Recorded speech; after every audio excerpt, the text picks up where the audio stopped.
हमारा नाम रानी, बच्चे का नाम, बड़े का लड़का का नाम शिवांजलि, का नाम अंजलि, लड़की का नाम अंजलि। और बच्चे हमारे यहाँ स्वच्छ रहते हैं, पढ़ते हैं, बहुत मदद मिलती है हम लोगों को इधर। हम लोग काम पे भी जाते हैं, फिर भी हमारे बच्चे इधर खेलते रहते, कोई परेशानी नहीं रहती है हमारे बच्चे, हमारे नहीं सभी के बच्चे। पिछले 3-4 साल से, और जो हमारे बच्चे हैं यहाँ पे, जो मुख्य धारा में लाकर इनको इस तरीके से जो परफॉर्मेंस आज दिया है, तो सही में काबिल तारीफ है। मैं डीसीपी साहब से गुजारिश करता हूँ कि 2 शब्द बच्चों के लिए बोले और इनको अपना आशीर्वाद दें।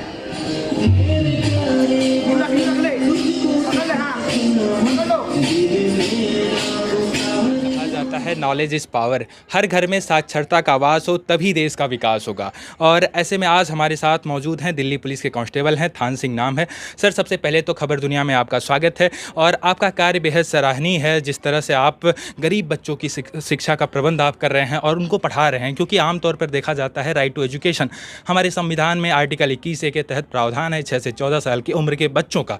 लेकिन कहीं ना कहीं यदि ज़मीनी स्तर पर बात करें, ज़मीनी हकीकत की बात करें, तो वो हमें सच्चाई नहीं दिखती है। और कहीं ना कहीं आपका जो कार्य है वो बेहद ही सराहनीय है। कब ख्याल आया और कैसे? देखिए सर, मैं खुद इस चीज़ में रहा हूँ, तो मुझे पता है गरीबी क्या चीज़ होती है जी। तो मैं इस गरीबी में रह के अपने एक कांस्टेबल भर्ती हूँ मैं। और आपको ये नहीं है कि गरीब बच्चे पढ़ नहीं सकते, पढ़ सकते हैं, बस उनको थोड़ी सी सुविधा मिलनी चाहिए। इन बच्चों के अंदर भी बहुत होनहार बच्चे हैं, हर चीज़ में माहिर हैं, बस ये कुछ चीज़ें इनको पास पहुंच नहीं पाते, जिससे ये वंचित रह जाते हैं। और मैंने इन चीज़ों को सोचा कि इन बच्चों को कुछ ना कुछ चीज़ें जो जिस चीज़ से वंचित है, इनको वो चीज़ दी जाए जिससे ये पढ़ाई कर सकें। मैंने बात की, ये गरीब मजदूर बच्चे हैं, अलग अलग स्टेटों से यहाँ दिल्ली में आए हुए, लाल किले पर काम कर रहे हैं इनके माँ बाप। और ये लाल किले पर कूड़ा कबाड़ा बनते थे, कई लोग गाँव की संगत में ऐसे गुटखा नशा वगैरह सारे करते थे। तो वो मैंने देखा, मैंने कहा ये गलत है, क्यों, मुझे खुद पता है कि ये चीज़ें क्या है। अगर एक बार अपना बच्चा मुख्य धारा से अलग हट गया ना, तो उसके वो सबको बच्चों को एक जैसा कर देता है। तो मेरा मेन मकसद था इन बच्चों को समेटना और एक सूत्र में बांधना। बड़ी मुश्किल लगी मुझे, खुद बड़ा स्ट्रगल करना पड़ा इन बच्चों के लिए। कितने बच्चे हैं सर आपकी पाठशाला में? सर, ये बच्चे आते चले आता, मेरे बच्चे इस फिलहाल इस वक्त मेरे पास 40 से 45 बच्चे हैं बच्चे यहाँ पर। 40 से 45 हाँ जी, बच्चे हाँ हैं। जी। और परिवार और बड़ा खुश होता है उनका यदि आप जो पढ़ा रहे हैं। और इसमें किन किन लोगों की सहायता होती है? बेसिक यदि बात करें कमिश्नर वगैरह की, तो मेरे सीनियर अफसर, मेरे सीपी साहब ने, तो मेरे सीपी साहब, डीसीपी साहब, इन्होंने मेरे को बहुत ही सराहना की है। मेरे को बुला के मेरे को प्रोत्साहित भी किया, मेरा मान सम्मान दिया। और उन्होंने ये कहा है कि आप इस काम को और बढ़ाओ। जो जुनाइल, अब मेरे डीसीपी साहब ने, हमारे सीपी साहब ने ये कहा है कि जो जुनाइल है ना, उनको भी इसमें एडजस्ट करके, कई 1-2 जुनाइल भी हैं जो कि 17, 18 साल के लड़के हैं। और जो बच्चे पढ़ते हैं ना, वो अपने मुख्य धारा से भटक चुके थे। मेरे को इस स्कूल को 5 साल हो गए। 5 साल हो गए। जब मैंने देखा, कई बार देखा मैंने, जब बाहर के टूरिस्ट आता वो बच्चों की फ़ोटो खींचते थे। और लाल किला जैसी जगहों पर वर्ल्ड हेरिटेज डे है, वर्ल्ड हेरिटेज मोनूमेंट है, यहाँ पर बच्चों की फ़ोटो खींचना भीख मांगते वक्त, तो मुझे अच्छा नहीं लगा। जी सर, एक सवाल और हम करना चाहेंगे आपसे। जिस तरह से पुलिस की बात होती है, तो कहीं ना कहीं पुलिस की जो छवि है वो बड़ी धूमिल छवि आती है। जिस तरह से बात की जाए, चाहे वो दिल्ली पुलिस की बात की जाए, किसी स्टेट के पुलिस की बात करें, तो कहीं ना कहीं आपका ये कार्य है। आप लोगों ने बना रखी छवि, पुलिस की छवि हमेशा से अच्छी छवि रही है। आपने लॉकडाउन देखा, लॉकडाउन में पुलिस ने कैसा काम किया है, तभी इसका नाम रखा है दिल्ली पुलिस, दिल की पुलिस। अब ये दिल की पुलिस हो गई है, ये लोगों के दिल में समा चुकी है। और वही काम मैं भी कर रहा हूँ कि अब जो दिल में जो हम पहले अंदर ही अंदर थे, अब हम बाहर आके इन बच्चों के अंदर, जैसे इन बच्चों के अंदर दिल के अंदर घुस रहे ना, वैसे ही अब हम पूरे सब लोगों के दिल में घुसना चाहते हैं। इसीलिए इसका नाम रख दिया दिल्ली पुलिस, दिल की पुलिस।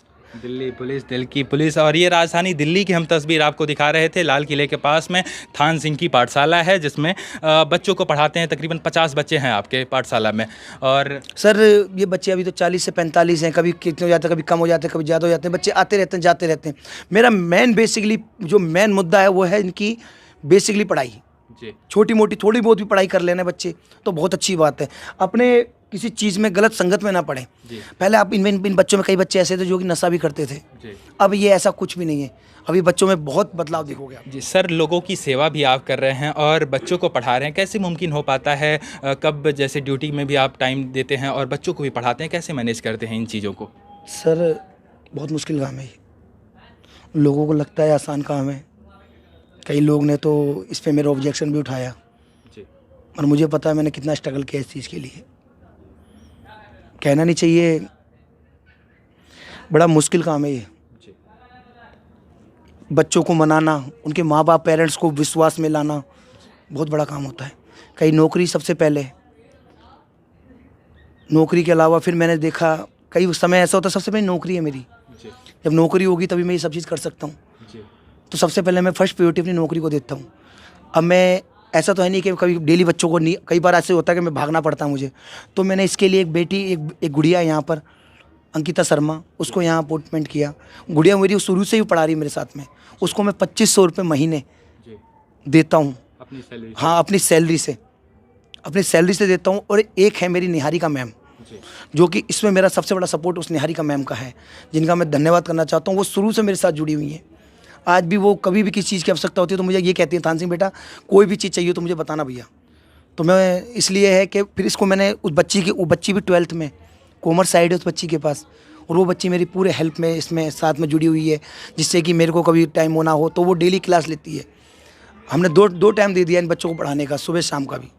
अच्छा सर, क्या जो है आप पुलिस ही बनना चाहते थे या फिर कहीं ना कहीं और उच्च पदाधिकारी पे आप जो है नौकरी करना, सेवा करना चाहते थे? क्योंकि कहीं ना कहीं जो आपकी सेवा भाव है बच्चों के प्रति हम देखें तो कहीं ना कहीं मन में हमें दिखता है कि शायद आपके मन में भी टीस रहा होगा कि हम यदि हमें और अच्छी शिक्षा मिली होती तो शायद डीएम कलेक्टर बनते। नहीं सर, मैंने कभी नहीं सोचा। कभी नहीं सोचा? मैंने खाली अपने दिल्ली पुलिस में एक सोचा, मैंने शुरू से ही मेरे दिल में यह था कि भर्ती होना पुलिस में। तो पुलिस में सर, और कहीं पुलिस के उच्च पोस्ट पे आप जो है कार्यरत हो सकते थे? नहीं, मैंने सोचा ही नहीं कभी। कभी नहीं सोचा? मैंने कभी नहीं सोचा। जहाँ से मैं आया था मैं सोचा था मैं खाली इसी तक पहुँच जाऊँ ना तो बहुत बड़ी बात है। इसके लिए मैं 2-3 बार में, तीसरी बार मेरा क्लियर हुआ है दिल्ली पुलिस का। तीसरी बार में? हाँ जी किया। तो मैंने हर चीज़ करी है। मेरी अब भी दुकान है प्रेस की विष्णु गार्डन में। मैंने खूब उस दुकान पर जाता था, मैं प्रेस करता था अपने माँ बाप के साथ। वो दिन भी मेरे थे। 11वीं 12वीं में हमारे यहाँ लाइट नहीं थी, मैं भी जे कॉलोनी में रहा हूँ, सलम में रहा हूँ मैं भी। आज भी हमारी वो झुग्गी है। और आप चाहते हैं कि अब जो ये बच्चे हैं, गरीब के बच्चे हैं, ऐसा दिन ना देखें? मैं सोचता हूँ कि एक बच्चा भी अगर दिल्ली पुलिस में कांस्टेबल ही भर्ती हो गया ना तो मेरी मेहनत सक्सेस हो जाएगी। मतलब आपका उद्देश्य है कि किसी एक बच्चे का सिलेक्शन दिल्ली पुलिस में करा दें? दिल्ली पुलिस में चाहे किसी में भी डिपार्टमेंट में हो जाए, चाहे कोई से भी डिपार्टमेंट में हो जाए, तो मेरा मकसद सक्सेस हो जाएगा। मैं आपको जो चीज़ बताना चाह रहा हूँ, इनको मुख्य धारा अगर गलत संगत में पड़ गए तो ये कुछ भी नहीं बनेंगे। जब माँ बाप आते हैं बेचारे, वो तो मजदूरी कर रहे हैं, ये क्या कर रहे हैं बेचारे? अगर ये कम से कम इतना ध्यान तो देते हैं, पापा ये 339 नंबर बस है, 216 नंबर बस है, कम से कम इतना तो ज्ञान हो जाए इन बच्चों को। पापा जब नौकरी पे जाता तो देखता है, अटेंडेंस देखता कि ए लिखा है, प्रेजेंट लिखा है, उनको ये नहीं हो सकता कि पापा की हाजिरी क्या लगी रजिस्टर में। तो कम से कम इतना तो ज्ञान हो जाए कि क्या हो रहा है मेरे संग। कहीं बच्चा को अपने पापा की कॉपी खोल के, पापा ये तो आज तुम आज गए नहीं क्या ड्यूटी पे? तो क्यों? आप बेटा बोलेगा, पापा बोलता कि नहीं बेटा, तेरे कैसे पता कि पापा तुम्हारी तो एब्सेंट लगी हुई है, इसमें एब्सेंट लगी है। तो फिर पापा बोलेगा, फिर अपने पापा को बताएगा, पापा जो पी होती है मतलब प्रेजेंट और ए होती है एब्सेंट, आज आप गए नहीं हो। पापा कहेगा नहीं मैं तो गया था यार काम पे। तो फिर ये चीज़ भी उसके लिए बहुत बड़ी चीज़ है। और अच्छे बुरे का भी ज्ञान कराना। जिस बच्चों को मैं ध्यान दिलाता हूँ कि भाई बच्चों ये जगह ऐसी है, थोड़ा सा अपने बच्चों अपने आप संभल के रहो। कोई आपको बैड टच, गुड टच, इन सब चीज़ों के बारे में सिखाता हूँ इन बच्चों को। कोई आदमी अगर आपको बुलाए तो उसके पास नहीं जाना ना। कोई चीज है उसके पास, जोर से बोलो, कहेगा नहीं लेनी है, ठीक है ना? गलत काम, वेरी गुड। अगर किसी लड़की या लड़के को गलत जगह पर हाथ लगाता है, उसकी शिकायत किसको करोगे? अच्छा, फिर उसके बाद किसको करोगे? कौन से अंकल? अंकल को करोगे। फिर तो ये सिखाता हूँ, किसी के कोई सामान मांगे या कुछ दे, आपको नहीं लेना, उन सब चीज़ों से दूर रहना है। खाली आप अपना ध्यान रखो। बच्चों की शिक्षा, बच्चों की जागरूकता का पूरा प्रबंध आप किए हैं और यकीनन जो हमारे जितने भी दर्शक देख रहे होंगे, यकीनन आपके कार्य को काफ़ी सराह रहे होंगे और दिल से हम कहना चाहते हैं, दिल से सैल्यूट करना चाहते हैं। सर, आज आपके सामने हम नतमस्तक हैं। आज दिल है बड़ा, धरती भी बड़ी, अपने को किसी से बैर नहीं, लेकिन जो बुरी नीयत से बढ़े उसकी तो कोई खैर नहीं। सैल्यूट है सर आपके इस जज्बे को और आपके इस कार्य को और आपके इस प्रतिभा को, जो लगातार जिस तरह से आप लोगों में जो है अच्छे कार्य के थ्रू जागरूक कर रहे हैं लोगों को। अब हमारे जो सीपी साहब ने ये मेरे संग चालू, जब सीपी साहब ने मुझे बुलाया तो मेरे को गौरव महसूस हुआ। मेरे दिल में मैं बताऊँ, मैं समा नहीं सकता, बता नहीं सकता उस चीज़ को। एक अफसर ने मेरे को इतना मान सम्मान दिया ना, मैं दिल से सैल्यूट करता हूँ अपने सीपी साहब को, जिन्होंने मुझे इतना वो दिया।